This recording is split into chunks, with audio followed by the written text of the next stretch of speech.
त्राटक एक ऐसी साधना है जो बहुत ही गोपनीय रही है। भगवान शिव ने त्राटक के द्वारा ही तीसरा नेत्र खोलकर कामदेव को भस्म किया था। शिव की ध्यान मुद्रा वाले चित्रों में उनके मस्तक पर दोनों भौहों के बीच तीसरा नेत्र दिखता है। वैदिक चिंतन इस तीसरी आंख के बारे में कहती है कि योगाभ्यास से साधक अपने तीसरे नेत्र यानी विवेक दृष्टि को जगा सकता है। सामान्यत दोनों भौहों के बीच बेर की गुठली के आकार की संरचना होती है। यौगिक सतत अभ्यास से यह ग्रंथि विकसित की जा सकती है और वह सब देखा समझा जा सकता है जो दिखाई देने वाली दो आंखों की सामर्थ्य से बाहर है। शास्त्रीय संदर्भ के अनुसार इस नेत्र यानी विवेक दृष्टि में कुपित होकर शाप देने का सामर्थ्य भी है और अपने वरदानों से लाभान्वित करने की क्षमता भी इस विवेक दृष्टि यानी तृतीय नेत्र का जागरण एक बहुत बड़ी सिद्धि है। इस प्रयोजन के लिए त्राटक साधना का विधान है। त्राटक का अर्थ होता है किसी भी एक वस्तु विशेष को लगातार टकटकी लगाकर देखना, वह पूरी ध्यान ऊर्जा को उसी बिंदु या केंद्र पर केंद्रित कर देना, वह चाहे दीपक हो या मोमबत्ती या फिर सूर्य त्राटक। वह साधना कर्म पर निर्भर करता है। त्राटक के द्वारा ही कलियावन को मुचकुंद आर्षि ने भस्म किया था। गांधारी ने दुर्योधन को जब वज्र समान शक्तिशाली बना दिया था, उसका कारण भी त्राटक ही था। त्राटक के बारे में आपने कई वीडियो देखी होगी, पर आपको आज डिटेल में बताएंगे। त्राटक करने का जो तरीका है वह यह है कि पहले आप किसी भी एक आसन में बैठ जाइए और किसी बिंदु या मोमबत्ती अथवा दीपक को आधी खुली आंखों से टकटकी लगाकर बिना पलके झपकाए देखिए। जब तक देखिए जब तक आपकी आंखें तनाव महसूस करे। कुछ समय पश्चात आंखें बंद करे, वह पुनः उसी क्रिया को दोहराए। यह तो आप जानते हैं कि हमारी पलकें बार बार झपकती रहती है, जिसका मुख्य कारण हमारे शरीर में मौजूद 5 प्राणों में से एक प्राण करता है जिसे कूर्म प्राण कहते हैं। और क्योंकि त्राटक में जरूरी होता है कि हमारी पलकें जल्दी ना झपके, तो हमें कूर्म प्राण को साधना होता है, जिसके लिए प्राणायाम बहुत सहायक होते हैं। आइए अब त्राटक के अभ्यास को कर्म में समझते हैं। अगर आपने पहले कभी त्राटक नहीं किया है तो आप सबसे पहले किसी कागज पर कोई काला बिंदु बनाकर उसे किसी दीवार पर आंखों के समान ऊंचाई पर लगा दे तथा उसे देखे। ध्यान रहे कमरे में न तो बहुत ज्यादा प्रकाश हो और न ही बिल्कुल अंधेरा। आपको लगातार उस बिंदु को देखते रहना है। आपकी आंखें जलने लगेंगी, पर आपको आंखें बंद नहीं करनी है। कुछ समय पश्चात आपकी आंखों से पानी आना शुरू हो जाएगा, पर आपको अपनी क्षमता अनुसार आंखें खुली रखनी है और फिर कुछ समय के लिए बंद करनी है। इससे आपको आराम मिलेगा। आप आंखों को किसी मुलायम कपड़े से पूछ सकते हैं। ध्यान रहे आंखों को हाथ या अंगुलियों से नहीं पूछना है। अब धीरे धीरे आप समय को बढ़ा सकते हो।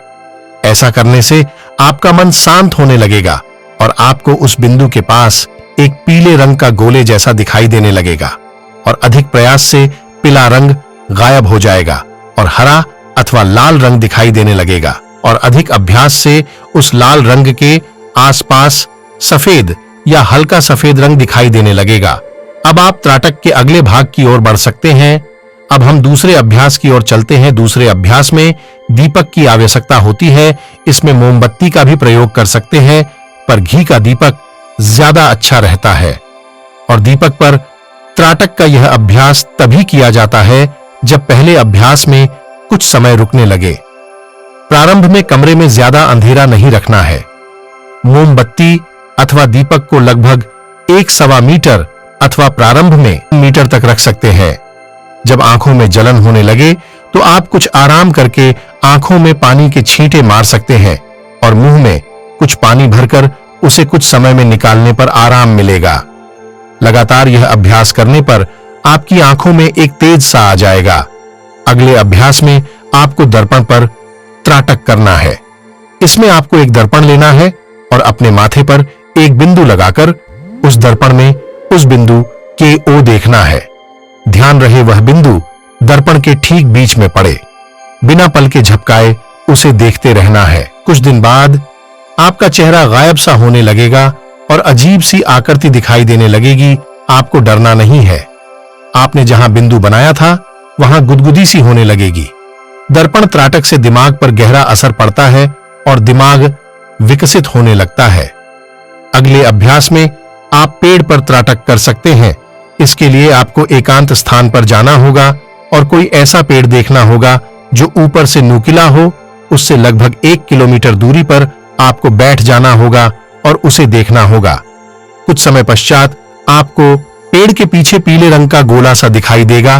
पेड़ पर जब आपको अच्छा अभ्यास हो जाए, फिर आपको करना है चंद्रमा और तारों पर त्राटक। आप ऐसे स्थान पर लेट जाएं जहां से आसमान साफ दिखाई दे रहा हो और कोई ऐसा तारा देखे जो ज्यादा चमक रहा हो, अथवा चंद्रमा पर त्राटक करना है। कुछ दिन में वह धुंधला सा दिखाई देने लगेगा क्योंकि आपकी आंखें अधिक शक्तिशाली हो चुकी होंगी। अब आपको सूर्य पर त्राटक करना है। यह अभ्यास बहुत अधिक कठिन और खतरनाक हो सकता है, इसलिए इसके अभ्यास के लिए बहुत सजगता अथवा योग्य गुरु की आवश्यकता होती है। इस त्राटक के लिए सूर्योदय का समय प्रारंभ की 20 से 25 मिनट्स और सूर्यास्त के अंतिम 10 मिनट्स में त्राटक करना अच्छा होता है। 1 से 2 वर्ष में आपको नीले रंग का प्रकाश या नीला सा धब्बा दिखाई देने लगता है। कभी कभी लगता है कि आंखों में कुछ हो गया है। ऐसे में जब कोई व्यक्ति किसी के ऊपर दृष्टि डालता है तो वह उसकी बात मानने को तैयार हो जाता है।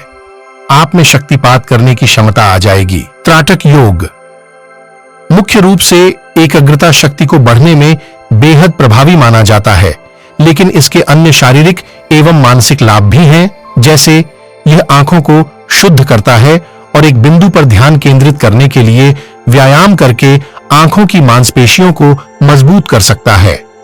इस योग के नियमित अभ्यास से निकट दृष्टि दोष को ठीक किया जा सकता है। त्राटक योग दृष्टि, एकाग्रता और स्मृति में सुधार करता है, इसलिए स्कूली बच्चों को इस योग का अभ्यास जरूर करना चाहिए। आप अपने रोगों को भी दूर कर सकते हैं व अनेक अविश्वसनीय कार्य कर सकते हैं। पर हां, मेरा उद्देश्य केवल आपको आध्यात्मिक जानकारी देना है। आप यह सभी अभ्यास एक योग्य गुरु से सीख कर करें। ऐसा नहीं है कि यहां पर जो जानकारी दी गई है वह सही नहीं है, पर क्योंकि जितने इसके लाभ है उतने ही नुकसान भी हो सकते हैं, इसलिए सजगता आवश्यक है, पर कुछ भी असंभव नहीं। अगर आपका कोई प्रश्न हो तो कमेंट करें। अगर आपको यह वीडियो पसंद आया हो तो लाइक, शेयर और सब्सक्राइब अवश्य करें। और आप किस तरह की वीडियो चाहते हो, सुझाव अवश्य दें। मैं इसी तरह की वीडियो लाने का प्रयास करता रहूंगा। धन्यवाद।